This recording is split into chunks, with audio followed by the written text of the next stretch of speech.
Esteemed guests, can you hear me? I'm happy to welcome you to our roundtable, whether the Generation Z start catching fish, the issues of science and education. The subject matter is very important, and it is for the first time that it is being discussed at the Global Fishery Forum, and it is highly important for both the fishery and the educational entities that train staff and for the scientific organizations. The industry is developing very vigorously, and to address the issues that are included into the strategy of development, it is necessary to train staff. And first of all, the youth. And today we will be having the talk on this subject. Let me introduce the speakers and talk about the matter of the day. So we will give a word to the speakers and to be followed by the discussion. Let me introduce them. Vasily Sokolov. He is the Federal Agency for Fisheries, and he is in charge of the issues of science and education. Vladimir Volkogon, Chair, Council of the Educational Organization, Federal Agency for Fisheries, Rector of the Kaliningrad State Technical University. Mr. Ronzhen and Andrei Ronzhen. He is from the St. Petersburg Federal Research Center. Советник генерального директора Агентства развития профессионального мастерства WorldSkills Russia. Антон Андреевич Лакунец, генеральный директор компании Maltat. Ольга Анатольевна Калинина, директор департамента по работе с персоналом управляющей компании. Кирилл Кива, заместитель председателя Совета молодых ученых Всероссийского научно-исследовательского института рыбного хозяйства и океанографии. Его коллега Светлана Орлова, ведущий научный сотрудник этого института. И я модератор к вашим услугам, Оксана Кобель. Federal Research Institute of Fisheries and Oceanography, and I will be moderating the discussion. My name is Oksana Ogi. So the industry is developing, new ships are being built, and the question is whether the labor market meets the requirements of the industry, and I would like to ask Mr. Vasily Sokolov whether it's so. Dear colleagues, dear participants of the round table, I would like to welcome you all. And it's great that there's a high interest displayed for the subject. Of course, we are interested in having more youth at the discussion.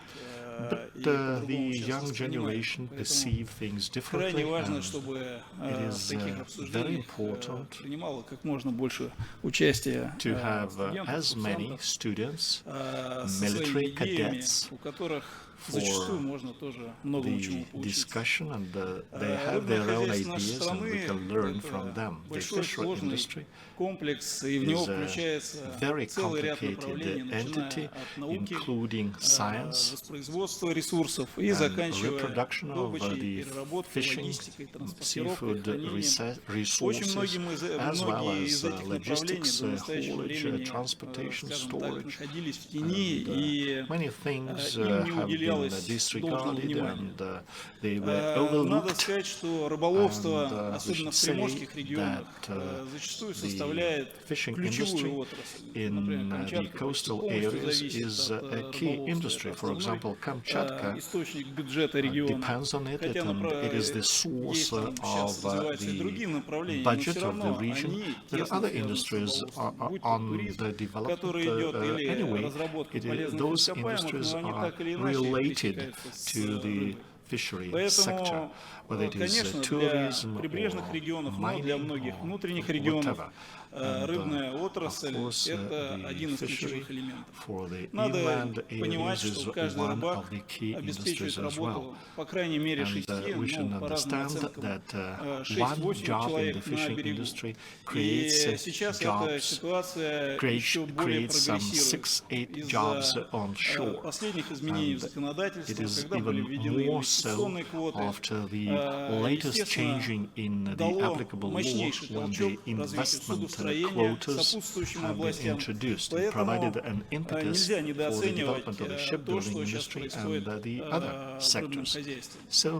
Надо сказать, что в последние годы рыбное хозяйство еще отличается и очень большими интенсивными инвестициями частного капитала. Связано это опять-таки с теми законодательными изменениями, которые произошли за последние 4-5 лет. Сегодня заключено 79 договоров на закрепление инвестквот. Строятся суда под это, уже первые суда пущены, в том числе на Северном бассейне, приступило к работе крупнотоннажное судно. Надо понимать, что в Советском Союзе на территории Российской именно Федерации не осуществлялось ранее строительство крупнотоннажных судов. Поэтому те ресурсы, которые задействованы в этом, они очень большие. И инвестиции – это сотни миллиардов рублей, которые идут в рыбную отрасль. Согласно официальной статистике, после многолетнего сокращения объемов производства рыбной продукции с 2017 года здесь мы тоже видим положительный тренд. Надо отдельно отметить, что очень различается занятость в рыболовстве и рыболовстве по регионам нашей страны. Основная доля приходится в части рыболовства, конечно, приходится на Дальний Восток, где задействовано буквально 2/3 от всего того, что трудится в отрасли, от всех тех людей, которые трудятся в отрасли. И на Дальневосточный регион, где вылавливается почти 70% всей рыбы, приходится около 40% работающих. Остальные субъекты и федеральные округа, конечно, менее значимы в части занятости, но эта ситуация меняется, потому что очень активно идет развитие товарной аквакультуры, и, наверное, это сейчас самый быстро растущий сектор. Понятно, что он стартовал с низкой базы, но прирост за последние 5 лет по 10, иногда и более процентов в год. То есть, наверное, ни одна отрасль не может, ни одно направление не может похвастаться устойчивым таким трендом, с таким приростом. И мы понимаем, что эта тенденция сохранится. We understand that this particular trend will be prevailing in the near future, but it will face the key factor that does exist in this country, not only in the fishery industry. It is the shortage, deficiency of the human resources. And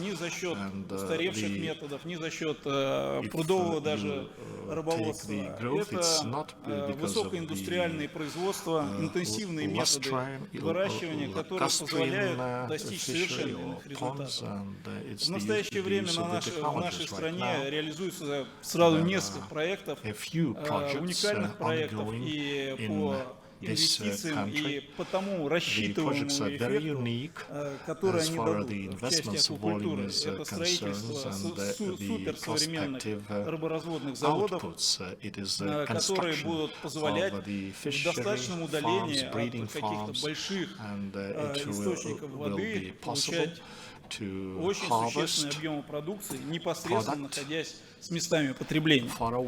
И если посмотреть на те предприятия, которые уже функционируют, первое, что мы видим, что это крайне высокий уровень цифровизации и крайне высокие компетенции, которые требуются от рыболовов. Это уже не просто экологи, это инженеры, это знатоки IT-технологий, которые небольшим количеством людей могут осуществлять получение очень больших объемов продукции. И что мы слышим от бизнеса? Они говорят, что практически всех нам приходится доучивать. Мы не можем взять специалиста прямо с студенческой скамьи или из колледжа, чтобы он пришел на предприятие и смог незамедлительно втянуться в процесс, а может быть где-то даже дать фору сотрудникам, которые там работают, все они вынуждены проходить очень серьезное дообучение, иногда некоторые предприятия отправляют за рубеж доучиваться. Поэтому это серьезный вызов, в первую очередь, для наших учебных заведений. Примерно такая же картина, на самом деле, происходит и в рыболовстве на флоте. Суперсовременные суда, которые сейчас строятся, это очень хорошие, очень, скажем, высокотехнологичные проекты, которые наши рабаки закупали за рубежом, под них разрабатывали с использованием современнейших достижений. Естественное оборудование там, к сожалению, пока оно все импортное, но на это оборудование должны прийти наши люди, которые должны уметь с ним работать. И тут встает крайне важный вопрос, это возможность наших учебных заведений обеспечивать практику нашим студентам, курсантам именно на этом оборудовании. Сейчас современные компьютерные технологии позволяют во многом с помощью именно компьютера получать какое-то образование, ну и, в общем-то, неплохое образование, и неплохие навыки. Есть масса современных разработок, и мы стараемся, чтобы наши вузы и средние учебные заведения имели возможность и доступ к этим новейшим открытиям. Но все равно без практики в море, конечно, будущий рыбак не может быть 100% уверен, что он обеспечит то, что от него ждет работодатель, и не справится с поставленными задачами. Надо сказать, что дефицит кадров с каждым годом нарастает.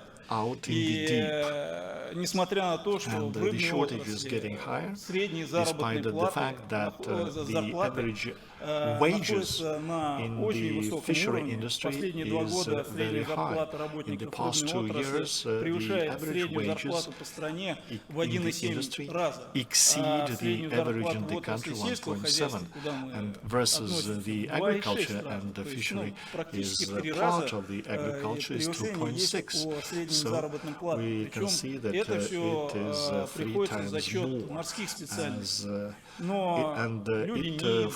И не идут, понятно, по каким причинам. Когда в свое время тоже регулярно ходил в рейсы, у нас была такая поговорка: море здоровья не прибавляет, то, которое рыбацкое море. И это надо очень хорошо понимать.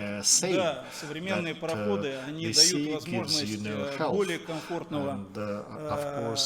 комфортной работы. Но при этом человек, которого от семьи находится в совершенно иных, несвойственных для человека условиях целый месяц. И с этим предстоит очень много работать, в первую очередь пропагандируя и не только выгоду от того, что молодежь туда идет работать в плане материальных каких-то ценностей, но и морально, потому что как вот если посмотреть Соединенные Штаты, там целые циклы передач идут о том, какая это героическая, тяжелая профессия. И во многом для поколения Z, наверное, это будет тоже одним из ключевых элементов. У нас образовательный комплекс большой, это 5 организаций высшего образования, которые имеют 8 филиалов, 3 обособленных структурных подразделения. И здесь у нас присутствуют все ректора, они, я думаю, активно примут участие в дискуссии и расскажут о том, как они видят, как они это будут развивать. Образовательные организации обеспечивают курсантов бесплатным питанием, обмундированием, стипендиями, выполняют тем самым важную социальную функцию, направленную на поддержку, в том числе наиболее незащищенных слоев населения.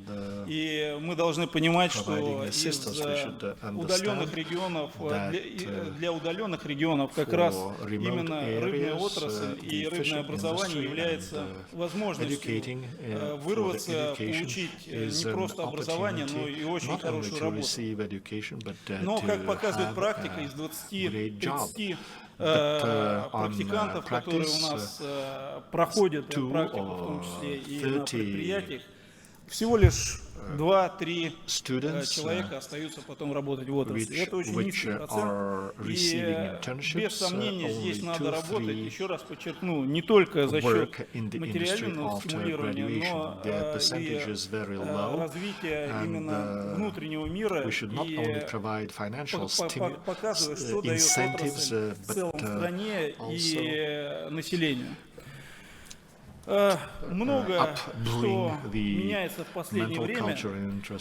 Задачи стратегического развития трудового потенциала в целом нашего комплекса нельзя решить без работы в консорциуме, которые должны, без сомнения, составлять как Росрыболовство, так вузы, наука и рыбопромышленные предприятия. Подобный консорциум был создан в отрасли в прошлом году.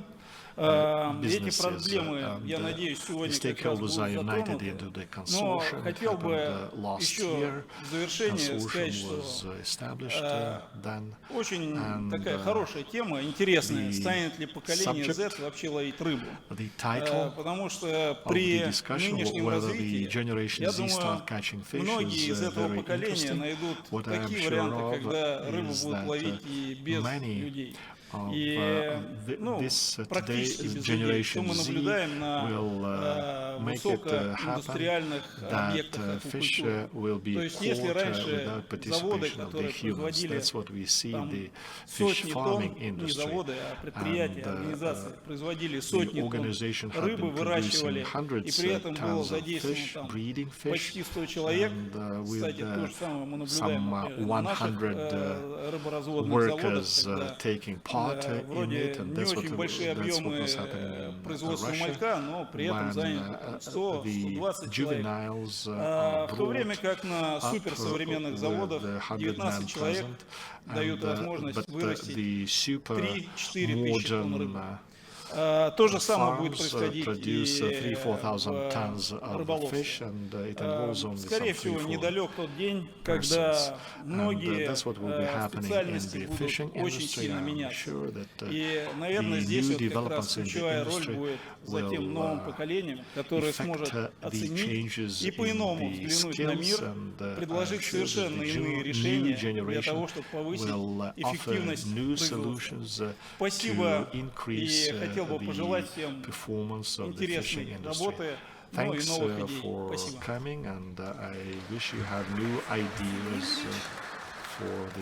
Спасибо, коллеги. Итак, поколение Z. Что же это такое? What is Generation Z? Actually, in the international classification, the scientists say it is the people that were born after 1995 and 2010, plus minus 5 years, depending on the development of the territory. It is the youngsters between 10 and 22 years old, either school children or those that study in colleges and up to second year students of the universities. There is research to study the generation, because the employers are saying that the traditional methods of managing the personnel do not apply. The Generation Z are those that will start working in the industry in a couple of years. So what are they, and what is the educational system of the Ministry of Fisheries is doing to outreach to the people that were developing our industry? And we will ask the question, we will give the question to the rector of the Kaliningrad University.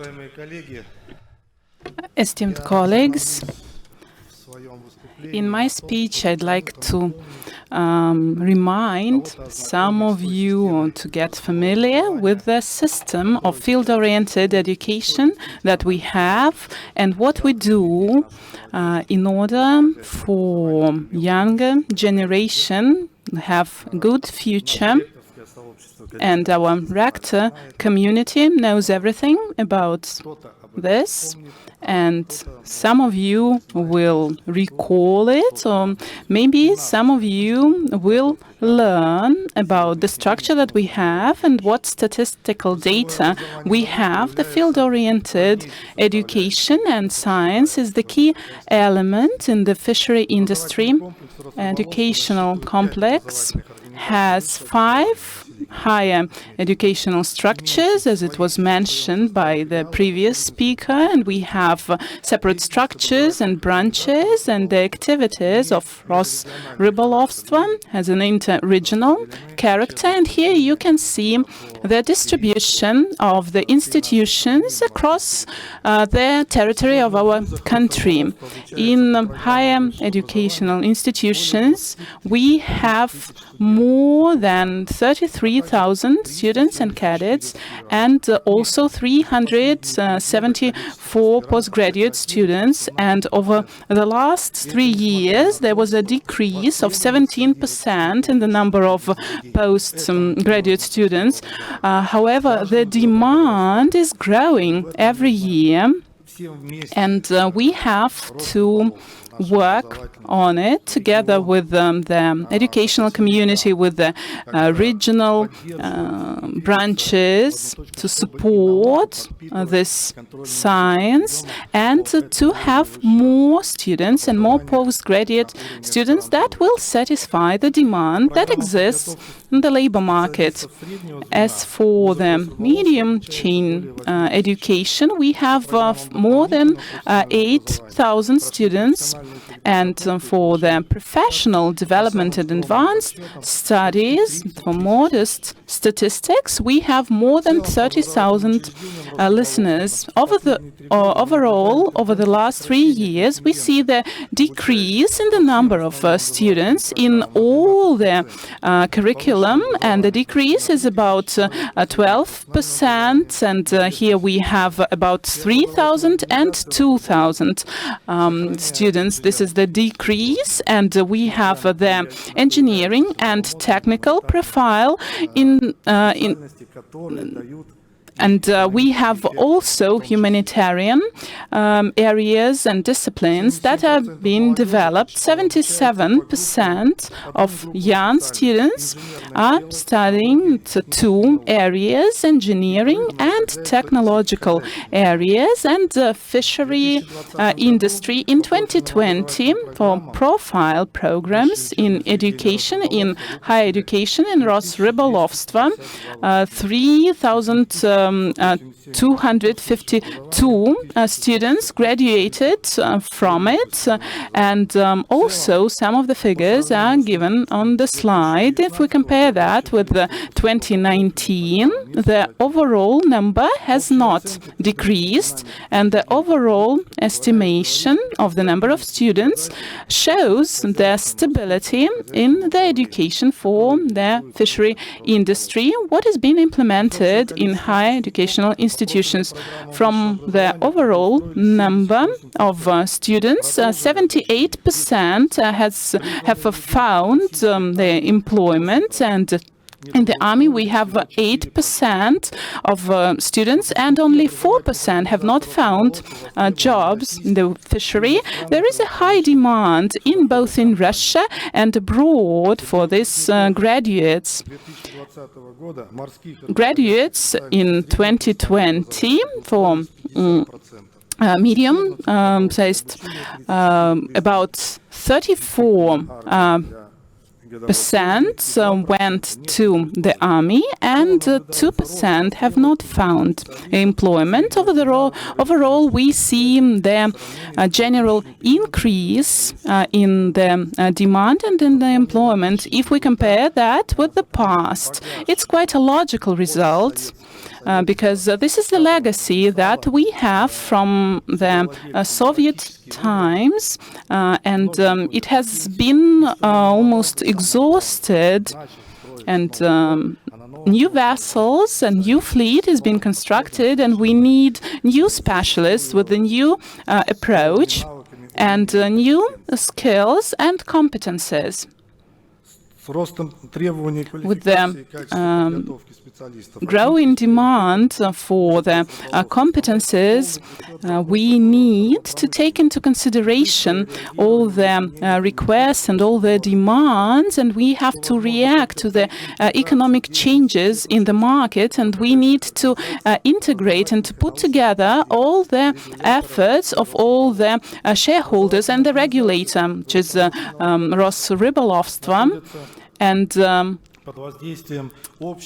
we have specific trends that have to be taken into consideration, as well as the general trends. The education is becoming more and more open, and new technologies are implemented, and the competition is quite tense and quite high, and we need to adopt a practical approach to the education, and we need to link educational activities to what is happening in the industry. We need to preserve the traditions of the Russian technological education, and we need a graduate of the institution to have a number of skills and competences and to be able to adjust rapidly to the changes and to the technological process. And the formal education is no longer the only institute to train a person for specific functions, and at the technological facilities we may have several months of training, which will be sufficient if there is the necessary basis, and enterprises are looking for graduates, but they are investing additional funds into providing the additional training, and sometimes there are problems with finding the right graduates, and the tool to resolve this issue can be an open digital environment where students and graduates will be interacting with the employees, and it is the United States exam, and there is the tough requirements towards those applicants, and sometimes we fail to get those students with high points in the unified state exam, and we need to raise the prestige of the fishery industry, and we need to develop the potential of our labor market, and we need to closely interact with the higher educational institutions and all the other stakeholders. And for these goals, on the 28th of September in 2020, Kaliningrad State University united all the efforts, the representatives of the fishery industry, the businessmen, and also the members of Consortium. And here we have united the efforts of high-tech companies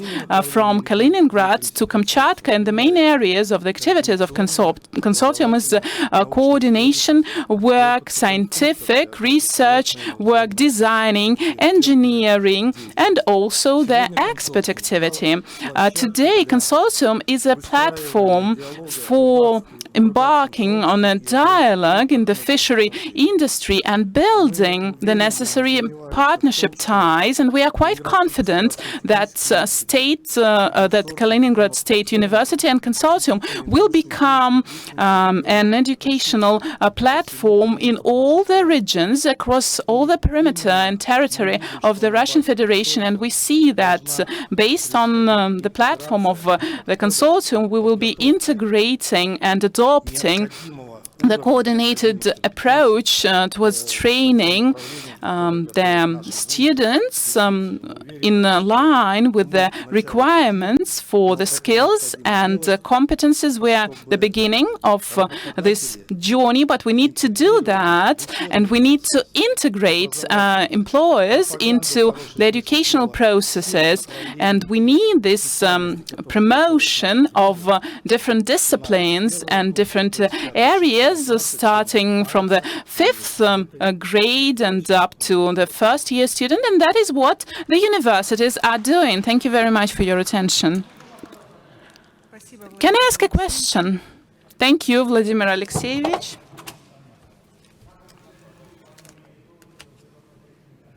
Unfortunately, something is being said, but without a microphone.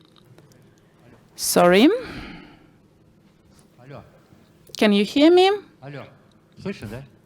Can you hear me? So in order to implement tentatively, in the USSR, we had only one research institute, research experimental institute, and there it no longer exists. So how will postgraduate students and students understand how they will be building their equipment and then work with it at their enterprises? I will briefly respond to your question. If you are interested to know how it is done, you should visit our Kaliningrad State University, and we will show you our digital groundwork for shipbuilding construction bureaus that have all the licenses. I've graduated from there, and from time to time I visited, and the department, all those processes, and the laboratory is just a name. I do not understand what you mean.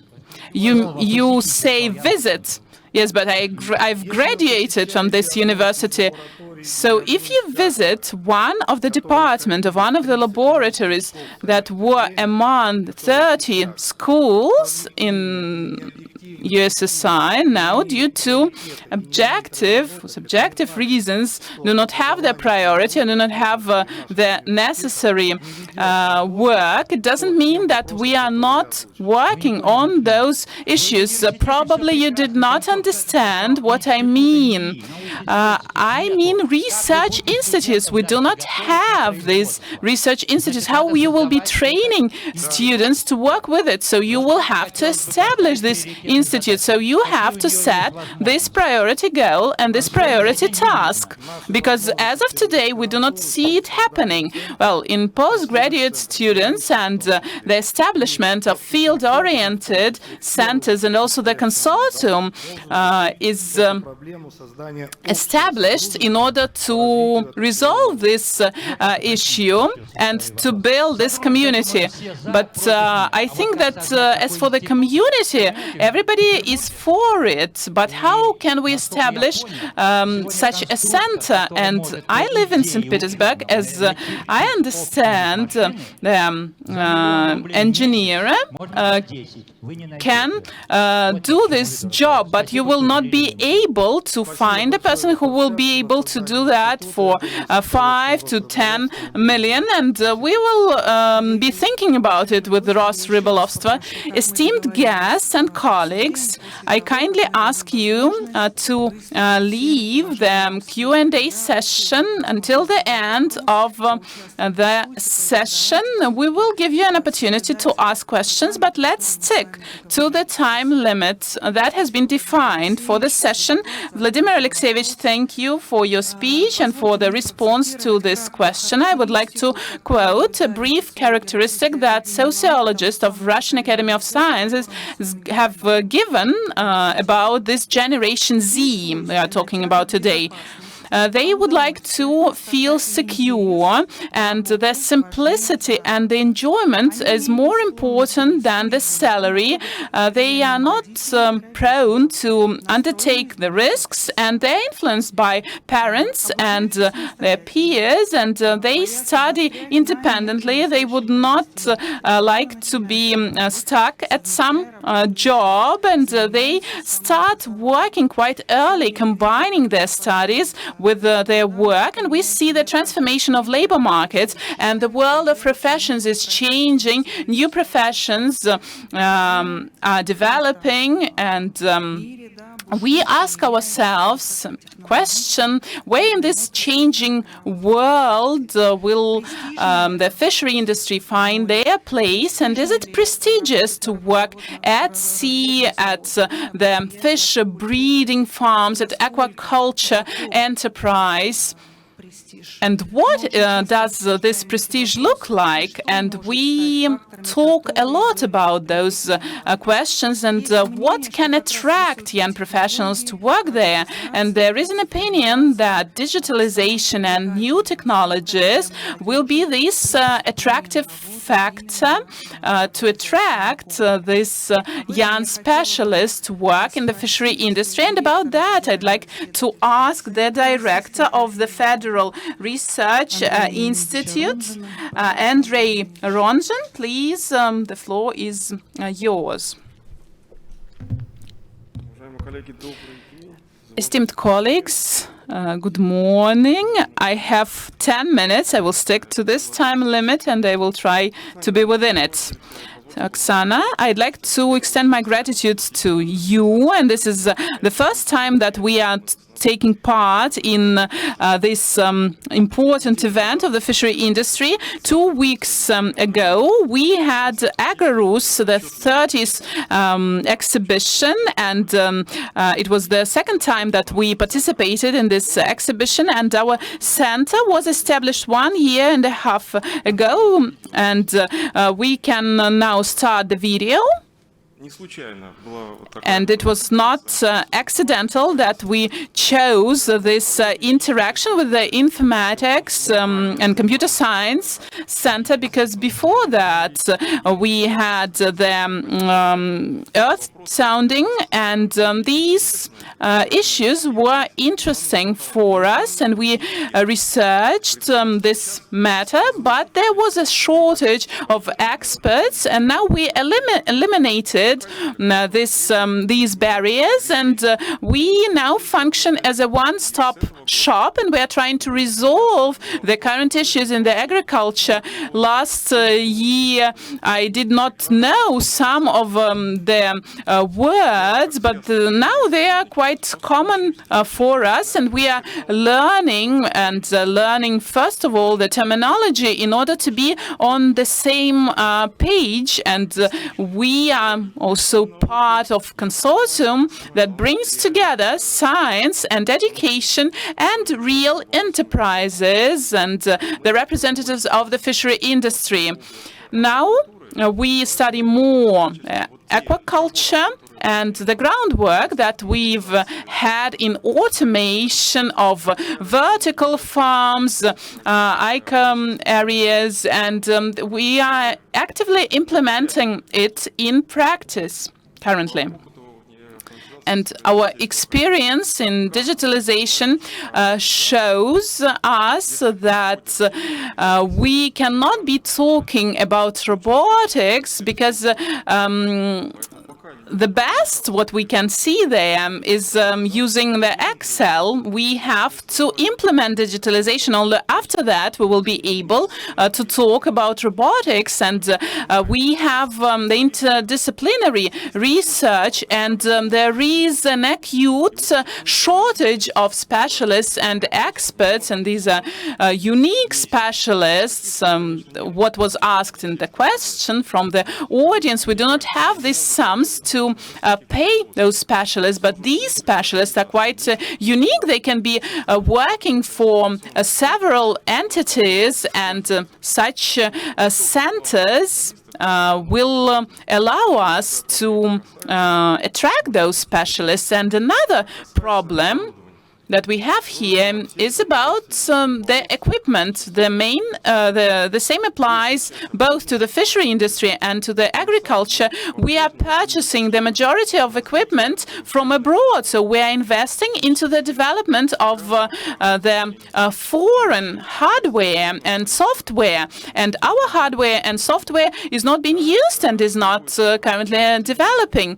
Of course, we need to understand whether this equipment is effective and efficient, and that we will not be having problems with the downtime. And when preparing this report, we asked our students, and summing up their conclusion, we can say that young generation is thinking in an old-fashioned manner, that we have outdated equipment, bad conditions where they will have to work, and especially it is true for small enterprises, because as for holding large corporation, they have a lot of investment, they have an inflow for capitals, and in agriculture we have problems with depressive mindset and hard conditions, and it is a matter of perception. That's why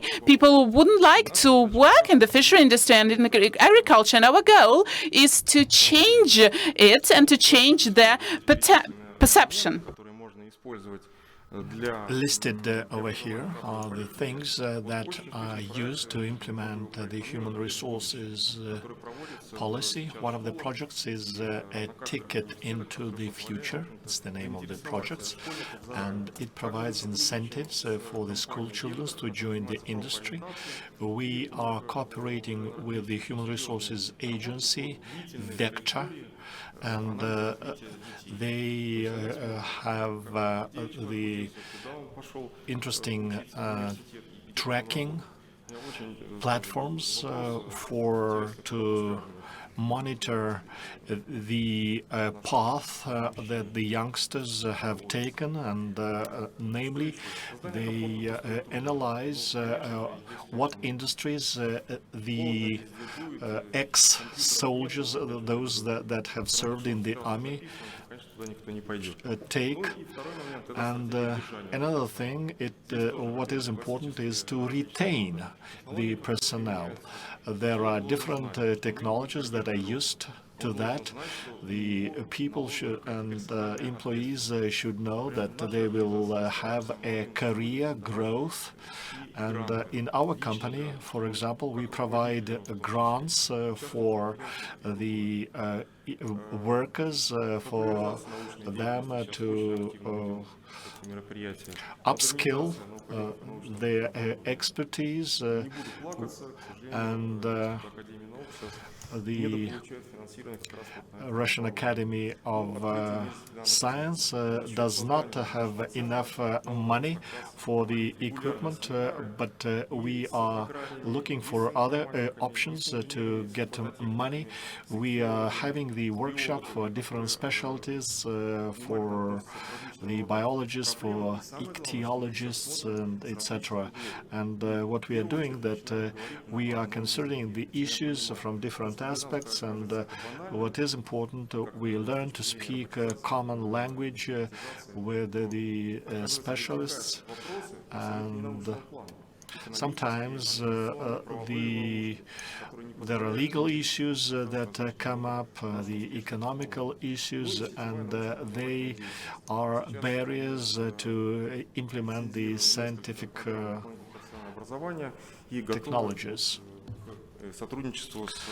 We are open for cooperation with the universities, with the university in Kaliningrad as well. Example, the Informatics Institute under the Russian Academy of Science used to work in the domain of ICT. Shown over here, the face recognition technologies that has been developed by the specialists of our institutes, the robotic process automation. It will be possible to see it at one of the stands at the exhibitions. Then we started developing the application tools. It is developing the devices that could be quite handy for the industry. The drone shows the scanning of the plants, the results of the implementation of our technologies. It is the reduction of the average age of our workers, and getting more grants, and we attract the postgraduate students, and we hope that we will be attracting the plant specialists, the chemists, and the other specialists that we need in our center. And another issues related to the postgraduate studies. We have only the third level of the education, that is the postgraduate studies, and that's what I'm responsible for. The left column shows the goals of the students starting their postgraduate studies, and the right shows what the PhD is needed. It is better career, getting more grants and funds for the career, etc. And why the theses are not defended? That's the question. I can say that it's necessary to bring students and to monitor them, to be in touch with them, to achieve results, to receive deliveries. And in my opinions, I had 4 postgraduate students defending their thesis, and we have had a book published including their thesis. In conclusion, I would like to once again mention that our Northwest Monitoring and Territory Development Institute is dealing with the issues of the agriculture, and we are prepared to cooperate with the fishery industry. We can analyze the issues occurring in different regions, and we can predict the possible development. And these are the publications. I would like to invite you for the conference on agriculture, and listed over here are the tasks that the research center will be addressing. These are the issues related to the ICT and RPA. And there is another institution that is engaged in the analysis of the water resources of this country, and it is part of our institute, and the human resources can be provided to work within the framework of the consortium that was mentioned. Thank you, Leonid. The issues of how prestigious the profession of the fishers are, it's not only related to the higher education. The industry needs vocational jobs and the specialists that are working with their hands. The world faced the highly qualified workers 30 years ago, and a huge project was launched, including different specialists to make the working professions popular. And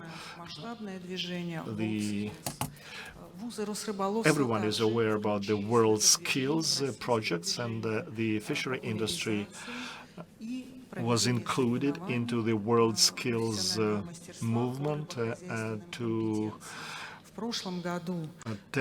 have contests of the working specialties of the fishery industry. And last year, this particular competition was held in Russia, and Ilya Shestakov will be presenting the awards to the winners. And we have a guest, a representative of the World Skills Russia, present today at our session, and I would like to ask him, how do you view the specialties from the perspective of World Skills Russia? What should be done to make the fishing industry specialist more popular, and what is being done even now? You, as an expert, will you please tell us? Good afternoon, dear colleagues. I'm happy to see you at this session. And the subject of this session is very important indeed. WorldSkills Russia is not only about education, it is an economic entity, because the main task, the main objective of the WorldSkills Russia is to provide human resources to the economy, and it is the redistribution of the human resources from those that have a proficiency of personnel to those that have a shortage. And I must say that there is no tools to connect the three actors that participate in the economics of any enterprise, such as the authorities, man, business, because the WorldSkills has got the tools that make it possible to make the agenda important, and we can find the competencies that will enable a person to get integrated into the working process and become a highly productive worker after finishing school, and have the required corporate culture and within a short possible time. Talking about the necessary tools, and we regard it as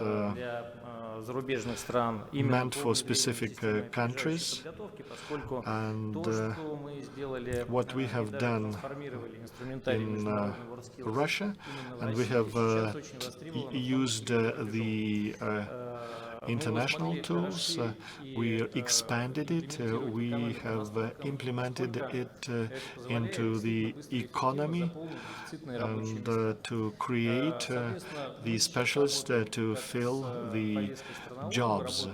And we adapt the program for the regions, for the country, and we are training staff for the corporations, and we are engaging with the companies directly.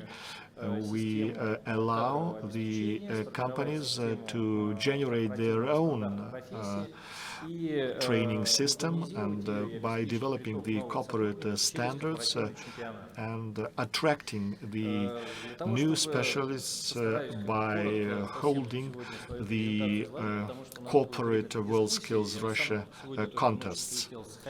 And I have just come from Sakhalin, and I am not the only one. And I could see that there are many people from Sakhalin, and it's different time zones for them, so I'll try to be brief, not to be boring. We have a list of competitions in different industry. We attract technical vendors and specialists from the educational systems, and we also involve the technological processes, suppliers, and we are aware how to build up a profile of their competencies. It might refer to the workers and to the managers, to the CEOs and financial directors. We have that kind of projects related to the managerial staff as well. Through expertise and agenda, we can knock up and digitize the competencies if the need might be for it. So we have a list, an assembly of the corporate standards, and as a result, we make use of the international competencies, and thanks to the people working for the WorldSkills, we understand how we should treat the particular specialty slot to make it highly efficient. And there is a core of the projects for the corporations. It might be a core of the projects for the region or for the country, and it is stipulated by the economy, by the economic requirements. And it's not just teaching or training specialists something, but it is based on the skills needed by the industry. And the skills are identified by monitoring and reviewing the strategy of the development of the corporations. And after that particular audit, we issue a list, a unit of the competencies that cover the particular specialty or profession.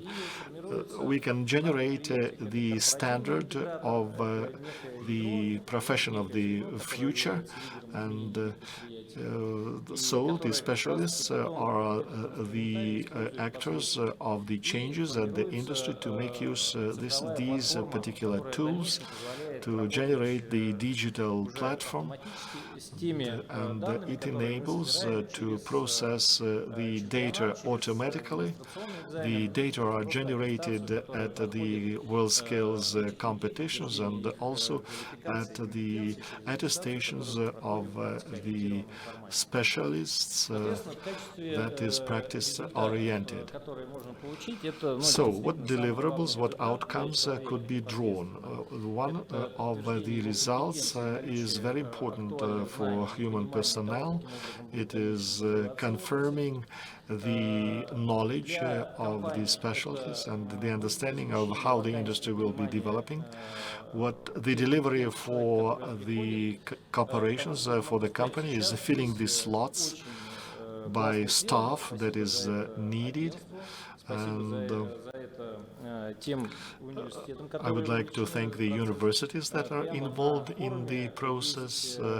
There is a stand over here at the forum, and it tells about the standards of the competencies that meet the WorldSkills standards. These competencies have been developed to meet the requirements of the professions that are in demand in the fishing industry. You can visit this stand, and you, as an employer, as an expert, could have some comments, and it is an open platform, and it is possible to upgrade it. But anyway, that's the platform, that's a tool that you can see at the forum.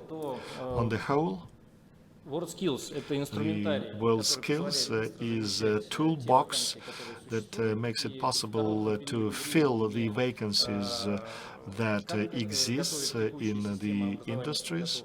And it takes a short time to train the specialties, and what is important from the point of view of the incentives, it is the championships, and it's a competition, and it could be either within the corporation or for the whole industry, and it is applied to different industry, starting from tourism, and then it includes the agriculture, fishery, and this kind of game competition.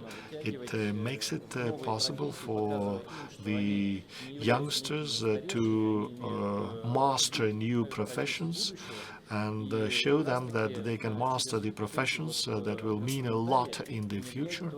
And through these tools, we can implement things that will be needed for the sustainable development. And the topic is very interesting. It refers to Generation Z and how the professionals of the future will be developing. And one of the most important challenges now is the environmental challenge, and what will be included into all the professions and all the competencies and into the everyday life of people. It will be the functioning of humans inside the ecosystems. and the professions that are consuming will turn into the professions that will be regenerative, producing, and each worker working on the land that is in the agriculture, and including those that will be handling fish and seafood.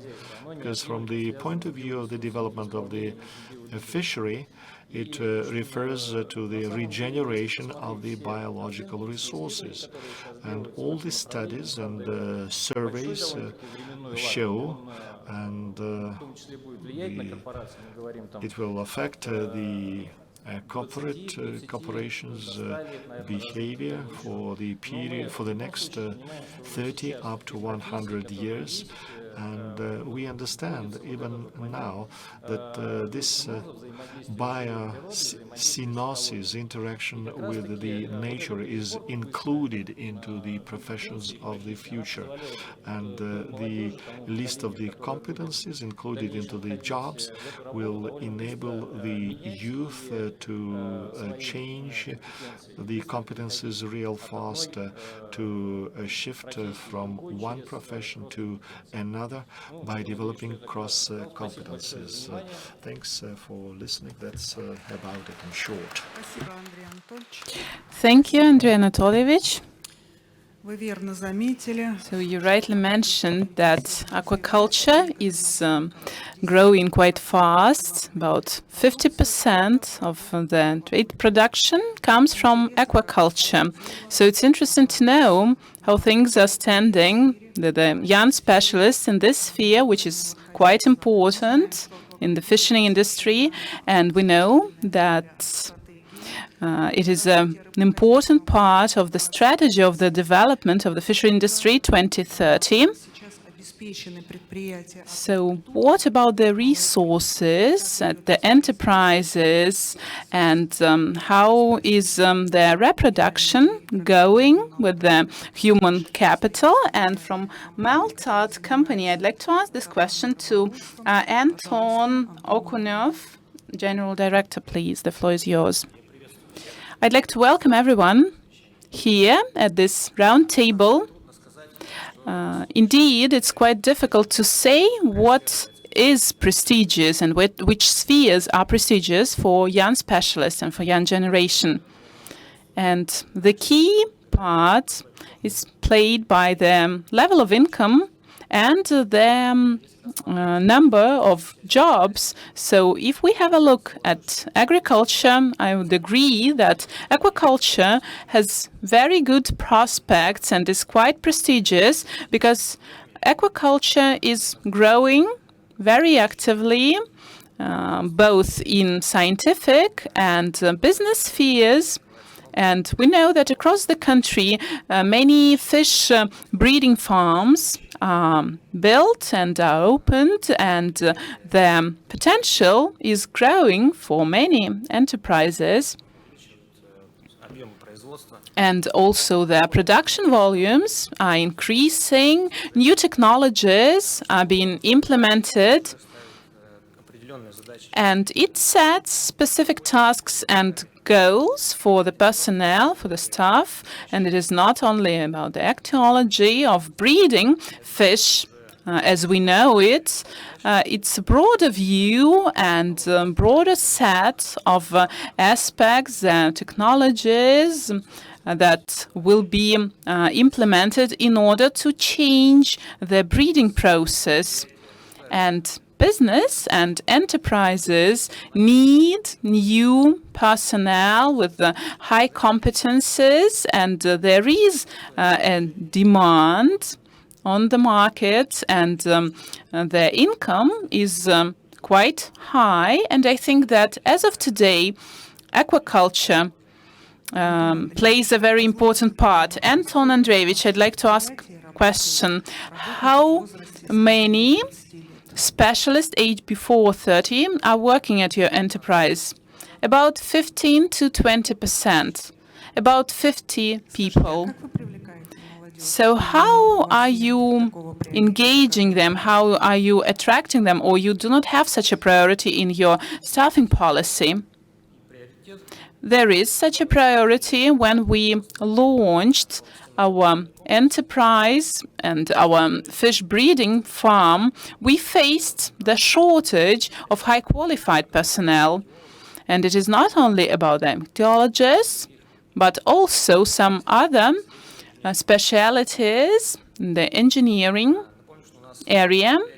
And I'd like to remind you that we have a remote location, and it does not add to the attractiveness of this place to work there, to attract young specialists.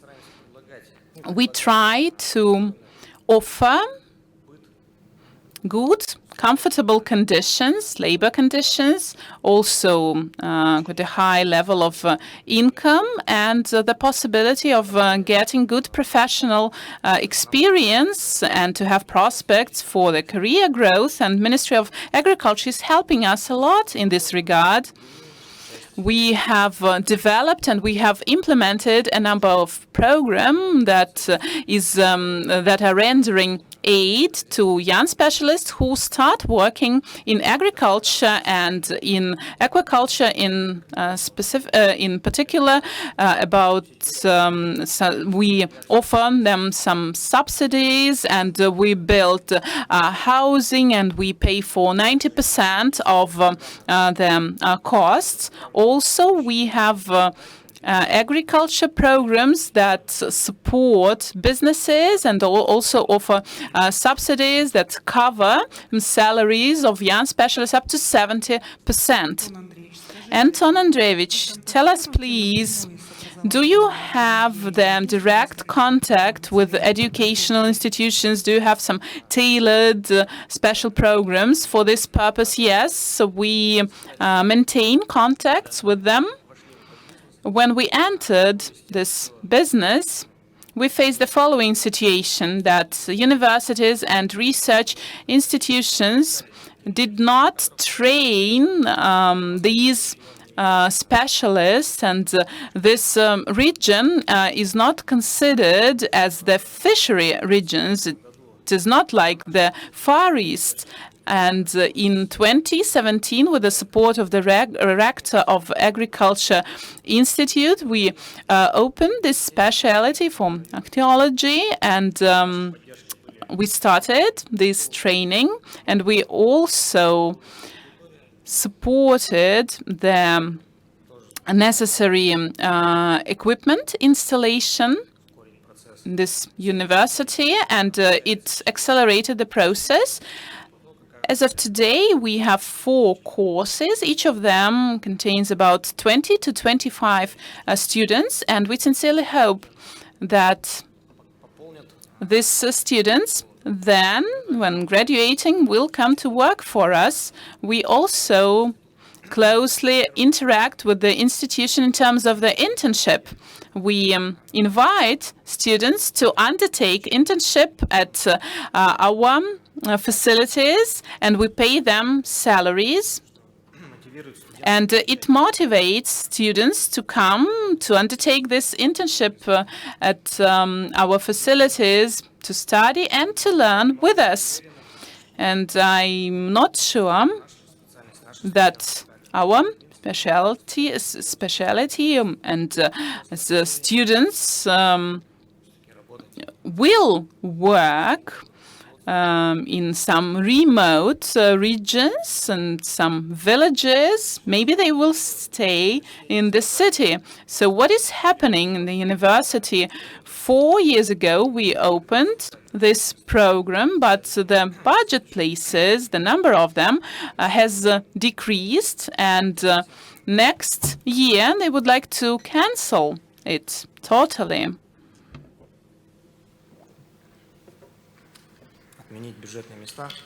And there will be no budget places available. And of course, it will not help to make this specialty more popular. So if we get back to how we can attract young specialists, we can recall the practice that existed in the USSR with the distribution of graduates. That is what I wanted to say, Oksana. Anton Andreevich, thank you very much. It's quite interesting about grades. We do not have such examples in the central regions, and it is nice to hear that these cases exist. But I'd like to understand this Z generation. Is there any specificity? Is it indeed a special, separate category in terms of treating them by employees, by employers? What do they look like? And I'd like to ask this question to HR director from 4 Group, Olga Kalinina, and you have a lot of children. And I'd like to ask you about your women's view of the question. Good afternoon. So Z generation, they are trying to adjust to the labor market. These are children of yesterday, and they are defining, they bring in the challenge to the market, and they want to get everything which is unique. So we will have to change our old-fashioned methods, and we will have to change recruitment policies. We have to master social media, because this generation would like to see their employers in Facebook, in Instagram, and other social media. They would like to study those accounts and to understand whether they would like to work for these people. And we have to thoroughly adapt the motivation for these young people. We have to take into consideration their interests, and it has been mentioned before, and I agree with it. They appreciate safety and security. They would like to feel secure, and as employers, we have to give it to them. And at our enterprise, we understand that it works really well when people understand that it is not only about their salary, but if, for example, their families need something, if they need some loans for education, if something happens with their relatives, and we as a company, as an employer, are helping them, are rendering them our support, and it works quite efficiently. And this generation will need it even more in the future, and it will work even more efficiently in terms of retaining the personnel and attracting the personnel. Vasily has mentioned that Z generation is thinking about their health. And it's true, when I studied this topic, it is mentioned everywhere that these are young people that are taking care of their health. They are thinking about their future. And we have adjusted our program to that. We have to upgrade and modernize our vessels, and we have had the gyms, and we are buying the most state-of-the-art equipment for it. And young specialists are coming to us more and more, and then we will be able to open not one gym, but maybe 2 or 3. And we are thoroughly thinking about the food, because without it, the work will not be efficient. So we offer different kinds of menus, and we are selecting our cooks with very thoroughly, and we are planning to introduce maybe some additional healthy diet, which is quite popular among the representatives of Z generation.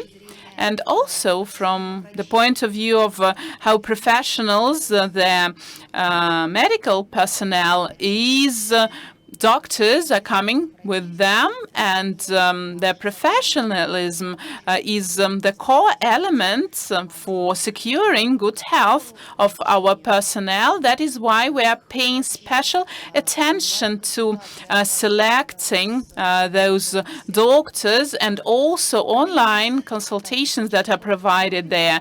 Z generation would like to work the company that is playing an important part in the current reality and undertaking some charitable activities. And the more profit a company has, the more it can invest into charity. And young specialists do understand it. And we are planning to increase the share of the charity and our aid to vulnerable groups of the population. And also we will be implementing some volunteering projects. And that is what I wanted to say. Oksana, maybe you have some other questions. Thank you. Olga, it's nice to hear that on the level of staffing personnel, you think so carefully about their health. And it is a very important part of the social responsibility of businesses, because it is a deeply rooted opinion about outdated fleet, and those who work there is a person who is risking their health, but the fleet is currently being upgraded. The conditions are becoming more and more safe and comfortable, and now as for some disciplines, electric, mechanical specialists are becoming more and more popular. So more and more students are applying to it, and the competition is quite high. This is what we see for the first time in 5 years. And when we ask applicants and we ask their parents, they say that we want to go to sea, to fly, and we would like to fish there, and they would like to work at these fishing vessels. And it's a very important signal that we get from the regional labor market, and we need to be in line with this trend together with the educational institutions, and we have to work out some practical programs. And we say that the industry is developing. This is the century of high technologies, and one of the speakers has mentioned that digitalization and robotics will be playing a very important part in the future. And we understand that without scientific support, it will be impossible to implement this high-tech development. It is true for all the sectors of economy, and especially true for the fishing industry. What about the young specialists in science who will be developing these new state-of-the-art technologies, who will be building vessels? It is a matter of concern for the Federal Agency of Fishery and scientific institutions, and I think the best approach will be to ask scientists about it. And you know that the Federal Agency for Fisheries, their departments, they have an expanded network of the All-Russian Research Institute of Oceanography and Fisheries, and we will listen to what the representatives of this research institute have to say. Kirill, I'd like to give the floor to you. You are vice chairman from VNIRA, Young Scientist Council. How do you view this problem? Здравствуйте, уважаемые коллеги. Good afternoon, dear colleagues. My name is Kirill Kiber. Will you have my presentation? I am from the VNIRO Young Scientists Council. Хочу чуть-чуть добавить to add my ideas to the discussions of who are the representatives of the Z generations and how different they are from X and Y, what's they are from the point of view of work, what's their ambitions, and how should we retain them at their works, and what we are doing that in our university. My father is much older than most of those present in this conference hall, and he does not understand me well, and I have my nephews. He doesn't understand them at all, and I understand them more or less. The same things happen in the science sector. Who are the so-called Zoomers? This is the first generation when the internet was already there. They would rather use video information than SMS, and it's one of their competitive advantages, but their shortcomings as well, because they rely too much on the internet and on the content on those internet technologies. They trust these technologies, and as a result, they do not memorize the information, that they do not commit it to their memory, and they generate the information not so well, and they have certain features of their character, and they are egocentric, but they are not prone to conflicts. They are interested in the life of society and planet. They are somewhat infantile, but at the same time they are more free in many relations than us, and with respect to work as well. For them, the word boss is not that significant as for most of us. They need some kind of mentor or guru, and they consume job. They can quit one job and start another one, and it's easy for them. And they take their job as a certain part of their life, and that kind of thing as work-life balance is quite important for them.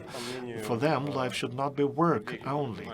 And for the people who are doing recruiting, result that the management system in the companies change, and it's not a vertical hierarchy, it is more horizontal management and network management, and the people might belong to a few teams. They can move from one domain of specialization to another one. The similar things happen in the scientific community. And how do they train personnel in the scientific institutes? Of course, much depends on the postgraduate studies. Its purpose is to increase the scientific skills, and it's the growth of the scientific reputation by making speeches at the conferences, and of course, very important is the contribution into the science. And the purpose of the postgraduate studies makes people self-dependent, and the pinnacle of the postgraduate studies is the defense of the thesis, and increasing the level of the qualifications. More than 50 postgraduate students and applicants study now in our institute, and last year 3 PhD have been depended and 1 doctor's thesis. And I would like to note that the previous system, when the mentor was interacting with the postgraduate student, does not work that well today, because of the shortcomings of those postgraduate students that have graduated from the university.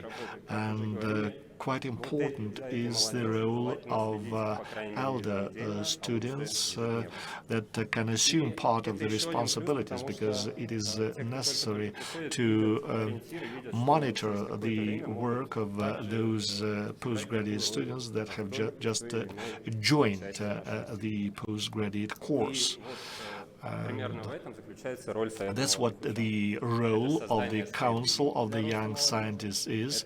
It is to create the breeding ground for the youths and the integration of the new youths into the scientific life, and it is the generating the community of the youngsters. So what tools are used by the Council? We undertake to inspire, to encourage, to promote the young scientists. We give them a chance to speak at the conferences. We provide them the possibility to have publications in the universities, and the youngsters see that it is fashionable, it's great to have a publication, and they strive to do the same thing. We have a scientific conference of the young scientists of VNIRO. We undertake to promote the development of the fishery industry science in the higher educational establishments, and we address the social and economic issues that the young scientists have. We provide some incentives for them, awards and bonuses, and we of course provide information support of all the activities using the media and etc., social net media. And here is the statistics of our conference. The first was took place in 2010, and the number of the participants is growing. There was a drop in 2020 because of the pandemic, but we have quite a lot of scholars, young scholars, and it's good. I would like to draw your attention to the following statement. Of course, the human resources is the highest value of any organization, and the future generations own the future. If we have problems with them, there'll be no future. And the Z generations are looking for a mentor and not a boss, and then their elder colleagues play an important role in it. And our task to attract the youngsters is to set up an ecosystem for the development of the youth, and we are doing it together as one of the authors that I have been quoting in today's presentation by turning on heart. We understand who the generations are, and we try to interact with them humanly. And in conclusion, I would like to show you the pictures of those who are included into the Young Scientists Council, and two people over here, Alexandra Sumkin at the top to the left, and Yelizaveta, and the girl to the right at the top row have just joined us from after graduation from the universities, and they are already included into the Council of the Young Scientists. So our approach does work. We will continue along the same lines. Thank you, Kirill. And I have a question.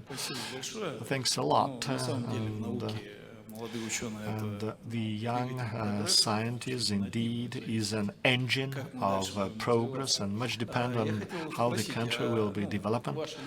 So the question, from your perspective as one of the leaders of the Council, how do you take the administrative structure of VNIRO with respect to the hierarchy, to approaches to the hierarchy which you have mentioned? We interacting just well, and I'm sure we can still make a lot of progress in the future. And I would like to advertise one of the talks to follow. there will be another presentation on the School of Young Scientists, and it's another example of interacting with the University of the Management. Were you expecting a different answer or what? No, I was just interested in the assessment, but taking into consideration that VNIRO was restructured a lot some time ago, and I was just wondering, and because the departments do not provide for a team. It's a vertical hierarchy. And do you have a vertical information environment? Because VNIRO is a huge institute with subsidiaries in many regions, and it has quite an impressive track record and high capacity. But do you have a unified information system?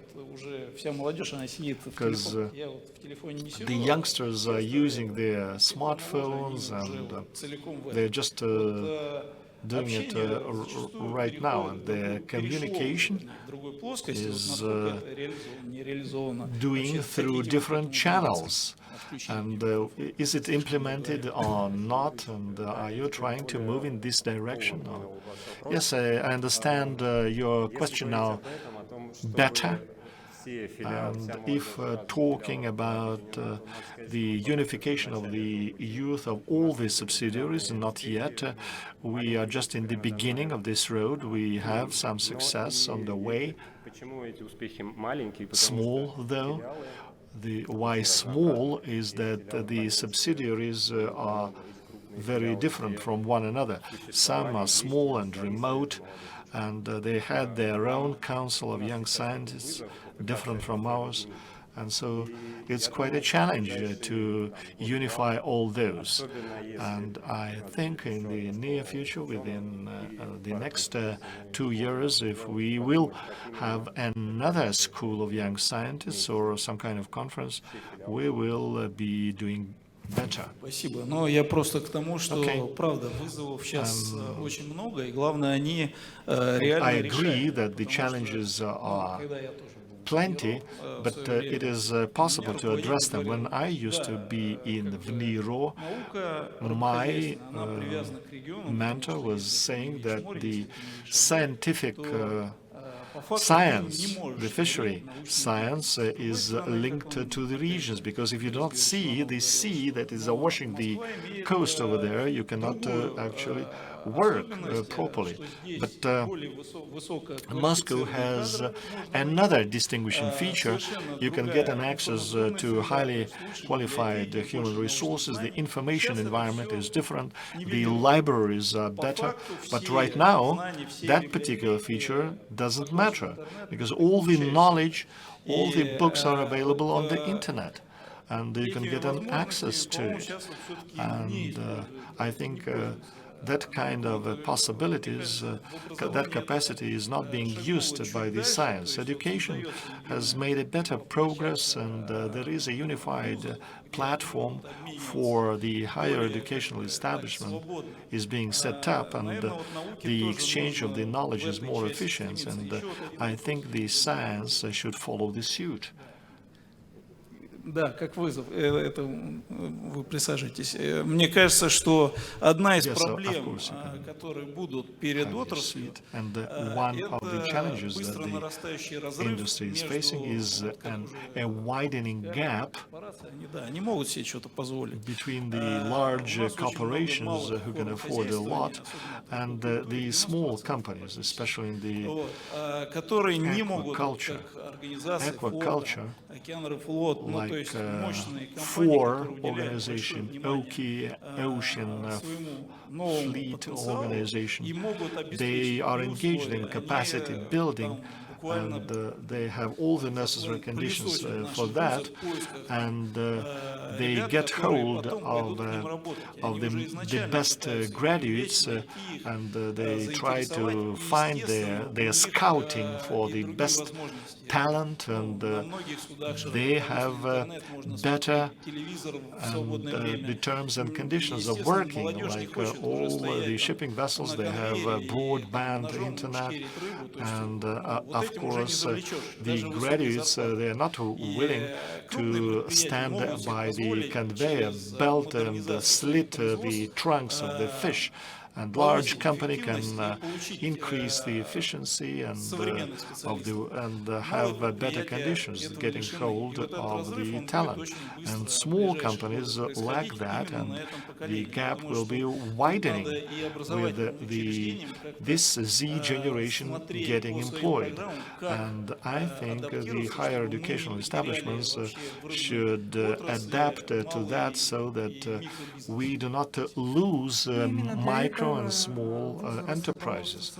That's why the higher educational establishments are setting up an ecosystem and digital educational platform, and it was a part of the strategy program that Vasily has been talking about, and it is intended to unite the capacity of all the establishment in the digital environment, to implement the specific project, to design and develop the new training benches. That's quite promising. And I think in this respect, VNIRO, through the Young Scientists Council, can join the process. And the Kaliningrad State Technical University will be depending priority 2030 program, and one of the priority is the digital transformation of the fishing industry and development of the digital technologies in real sector. It is digital aquaculture, digital advisors, consultants for the ships out in the sea. It is the automation of the engines, etc., because that's one of the requirements. And if something is wrong with the engine, and if the mechanic over there is quite old and they see the computer of the screen, they are lost. That's why every vessel in the sea can place a request, and they will be able to receive the advice from this particular center. I saw that Andrei has been raising hand for a question, but right now I would like to give floor to Svetlana. She was willing to say how the young scientists see the prospects of the fishery and the prospects of cooperation. It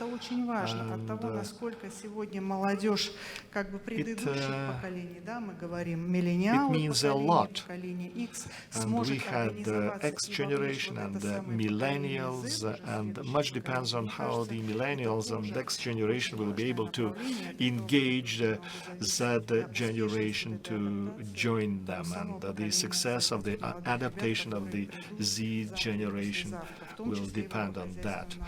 Thank you, Svetlana. The floor is yours. Thank you for this opportunity to tell you about the consolidation of how we are bringing together those flows and how we are developing our school of young researchers. So the leading scientific specialist of VNIRO and PhD in biological sciences, and I will be telling you more about this project of our school. So what are the challenges that we are facing in science? In 2021, the indicator of science, we see the following trends. We see the decrease in the number of scientists in spite of all the work that has been done, funding, and we have about 600,000 people that worked in scientific research in 2018, and it is less than in 2010, and the number is decreasing in all the categories of personnel, and about 18,000 people, the decrease in the number of women, and 2,900 the decrease in the number of men. But there are also some advantages, surprising as it may seem, but the most numerous group of researchers are young researchers aged between 30 and 39 years. It's a good indicator that the programs of our government are quite efficient. In order to organize something, to make something up, you need to adapt a scientific approach and the coaching approach. What is it? What has to be done, why, and how. So we've established the School of Young Researchers, and we do that in order to educate young specialists and to provide a link between young specialists and the experienced personnel. How do we do that? We go somewhere, we spend there about a week, and the reports about the most relevant issues are presented there by our respectful researchers like Mr. Adrianov and Pavlov.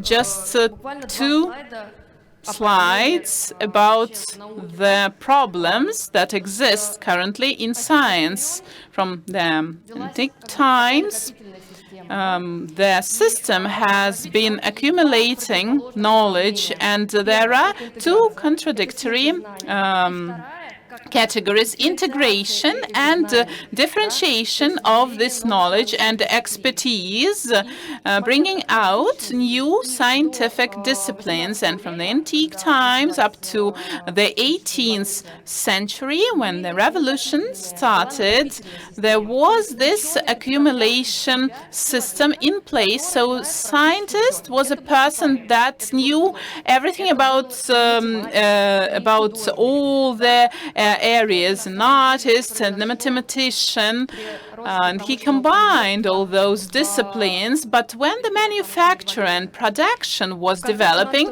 the paradigm changed. The end of the 19th century, there was a need in more applied knowledge and expertise, and that led to the differentiation in science and specializing in some specific areas and disciplines, and it slowed down the harmonious interaction in humankind and nature. And nowadays, scientists, they speak different scientific languages. We no longer understand one another.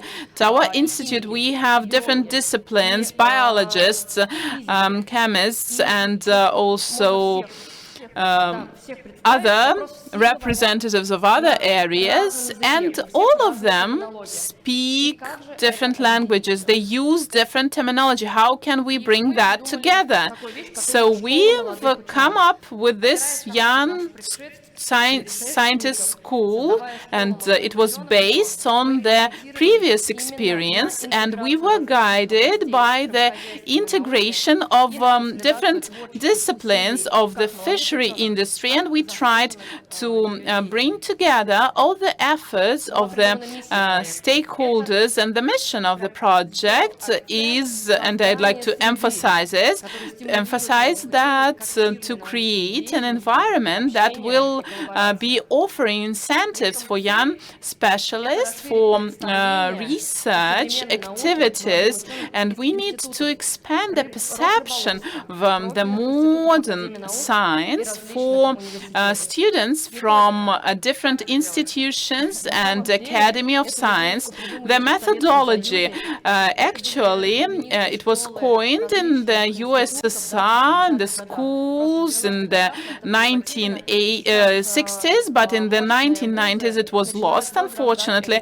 And now we are trying to resurrect this tradition. So what is it about? A flow of lectures during 5 days, and these are the lectures that are delivered by the leading scientists. So it is emerging into scientific knowledge without any distractions. What does it give to us? Interaction with colleagues, with leading scientists, what Kirill mentioned.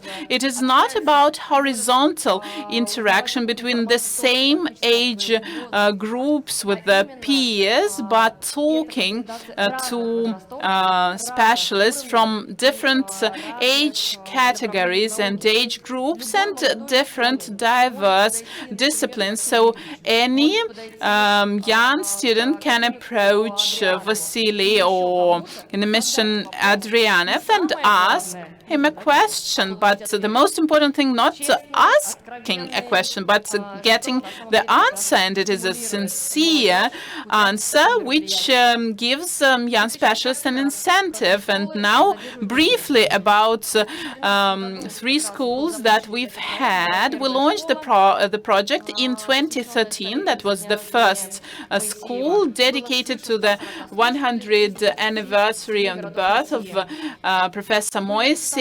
We had 140 listeners from 27 cities of Russia, and 33 reports were presented by leading scientists from different areas and different disciplines, and all the students listened attentively to those reports, and their participants did not go to any museums, to other events. They were sitting at the same place all the time, and we got very positive feedback. And in 2015, we held the second school, and it was dedicated to the 100th anniversary of Mr. Berman, and more than 200 young researchers participated in that. We preserved some traditions, and active lecturers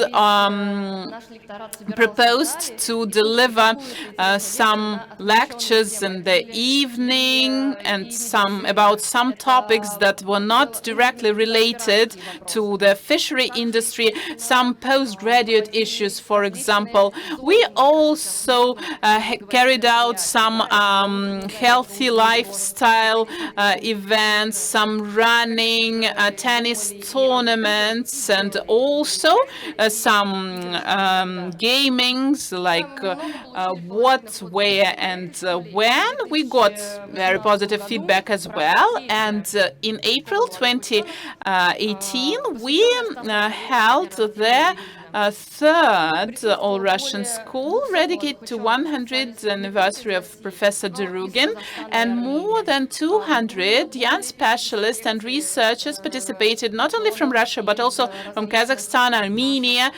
More than 50 lectures were delivered by scientists from different institutions, also from abroad, and also Mr. Shostakov and Mr. Adrianev took part in it, Vice President of Russian Academy of Science. So what is this school about?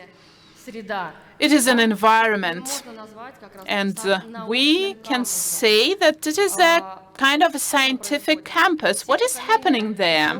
All generations of researchers and scientists representing different disciplines come together at one place, at one time, and there is a mutual interest and informal contact that are quite important for future development for our young specialists, because they know each other at these early stages. It's a free exchange of opinion and knowledge about the most relevant issues and the synergy of the scientific creation. So what is the result of the school?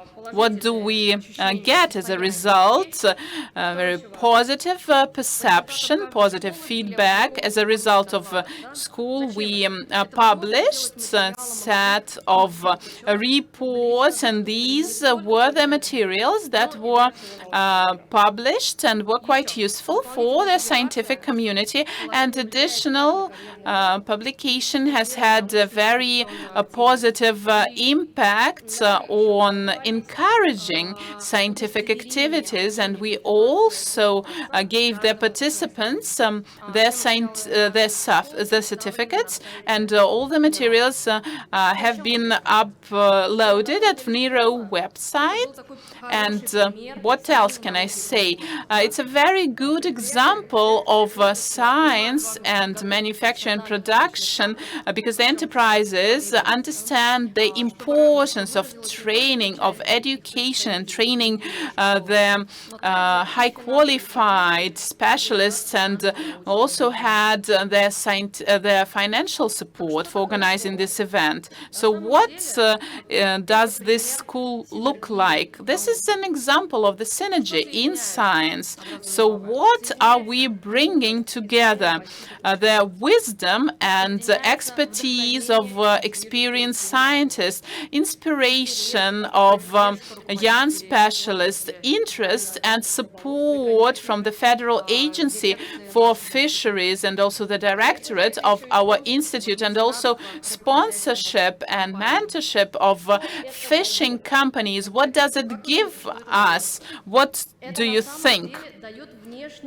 So it gives us an external reputation, and Z generation needs it. But what is even more important than external reputation?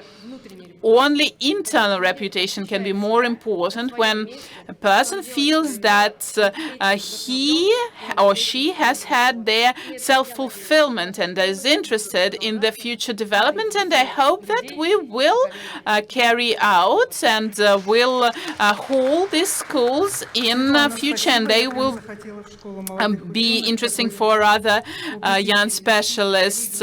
Thank you very much. We now have 10 minutes for discussion and for questions. For many speakers here, it was the first time that they delivered a speech at a roundtable. Maybe we have some questions from the audience. Please feel free to ask them. We have a microphone, or you can come up to the tribune. I'd like to ask the following question. Many speakers were speaking about attracting new personnel, new specialists. Maybe you can help Z generation to open their companies, to launch their businesses. Probably it will be better and more efficient for them to work independently, because it was mentioned that they need a mentor. You mean startup companies? Yes, something like this. Vladimir Alexeyevich, please. Well, the mechanism has been worked out, and I think that what the government has already done, all the approaches for these enterprises that were established, and they work quite well at our universities, and it can be a good starting point for science and for the development of any businesses. And this law on small innovative enterprises, many of them have made progress, and it has been quite a successful experience. You have to come up with an idea, and you have to find some people who will be also interested in it, and then develop that jointly. These are quite small groups, and we are interested primarily in postgraduate students and also scientific mentors. and the rest will come from the young generation. At university platform, I think we have a very good opportunity to launch these businesses for young people in this area that is quite in a high demand in our country. Okay, understood. Thank you. Because you have not touched upon it in your speeches, that's why I decided to ask a question. I'd like to add to it. Well, this is a different approach and a different area, I should say. We have paid much attention to the personnel, to the staffing, because we have a lot of new fish breeding farms, new enterprises opening, and we face a shortage of specialists there. And we face the situation when some of the personnel is already retiring, and young specialists do not come to work there. And it's quite a dream, but I think that new generation will be reconsidering a lot of things that exist currently in the economy, and they will adopt a different approach. They will launch their businesses, and we are not impeding this process. We are not banning them from doing it, because the technological opportunities are quite good for it.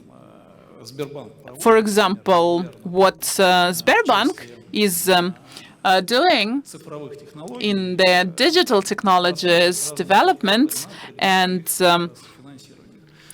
they are considering co-funding for some startups. Recently, I've seen a presentation about the building of a digital platform for trading fish, and that is what we are coming to, all of us. And this young generation gets a very good competitive advantage. And it's not about sitting at the table negotiating, and it is a different approach to getting funding, but coming from labor to the sea, to the enterprise, it is still impossible as of today. It will happen in future because the technologies are developing, are growing at rural islands. So the enterprises are managed remotely from thousands of kilometers, and it is managed by 2 or 3 people, and there fewer people are working already. And even with this decrease in the number of people working there, still we face this shortage, because older generation in the fishery industry is retiring, and we do not get the new generation there. So the question is, how can we attract them to work there?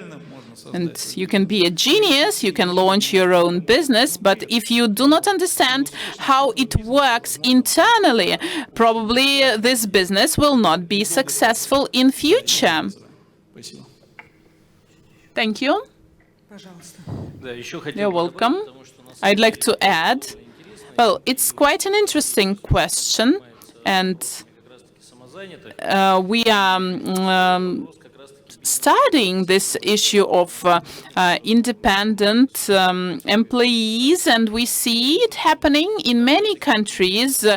Businesses are becoming more flexible and are adjusting to certain demand. And here, what is also important is the confirmation of their competences. You can come up with something, you can build a platform very fast, but to confirm their expertise and qualification is more complicated. And the tools that we have at educational platforms, what we have at WorldSkills, give the opportunity to learn entrepreneurship skills, but also to be able to confirm that they have the necessary skills and the necessary qualification, and then they can become freelance entrepreneur. Self-employed individual. One more question. We still have some time. So there are high degree of automation, what has been mentioned at the fish processing vessels and facilities, and also in aquaculture. Have you calculated the risks of oversaturation? Optimistic scenario, if this industry will become attractive and young specialists will start working there, what about the risks of oversaturation for this labor market subsequently? No, I don't think so. I think that the industry will be changing, and in the foreseeable future it will be changing quite fast, and there will be no oversaturation. There will be a shortage and a deficit of personnel in the upcoming 5 years. I'm sure that it will be like this, and the paradigm will be changing. We will be moving away from poorly educated or low qualified personnel. We will be shifting to people that will have the necessary skills, and they will have not only the handy experience, but they will have engineering competences, and they will be able to work with this sophisticated equipment, and they will have the knowledge of high technologies. At the same time, while we still have micro enterprises in aquaculture, we still see that in the fishery industry, we have the fast centralization and consolidation of assets, and large holdings are established, and we do not see this trend in some other areas. And so the problem will be aggravating for lack of infrastructure, and so the constituent entities, just like in the agriculture, have to develop the infrastructure. It's up to them, but still the level of life in the regions is quite low. We have to understand that, and a great number of the businesses will face the shortage of personnel. At the same time, the large companies will face the shortage of highly specialized personnel, because the education system is being restructured at lower rate than the businesses. Businesses 10 steps ahead of the educational system. That's why it is necessary to ensure the cohesion between the educators and business. Business should set tasks to the education, and education should timely catch up with the businesses to train human resources. I am sure that there won't be excessive staff, because there is a high level of rotation, and That's why we should train more human resources, the more so that there are new vessels are being under construction. Great words by the two speakers. I would like to thank all the participants and all the speakers, and I would like to inform you that the award ceremony of the World Scale Fishing Industry winners will take place in 12 minutes. And I invite you all to attend it. Thank you.